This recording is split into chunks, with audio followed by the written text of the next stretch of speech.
Hi guys, in this video I'm gonna show you how you can do a throw ball pass in episode 26. It's quite easy. You just need to press triangle on PlayStation or Y on Xbox.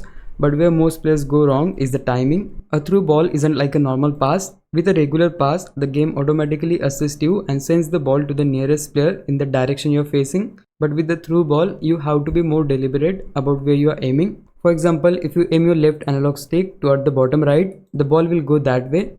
If you aim it upward, it will go up. So the game gives you a bit of help.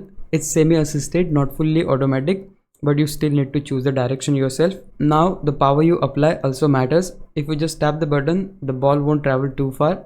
If you hold it a bit longer, it will go further, but that can also mean your teammate might overrun the ball. So it's about getting that perfect balance of direction, power and timing. And yeah, that's all there is to it. If you found this video helpful, please leave a like, subscribe the channel. I'll meet you in the next one. Bye bye.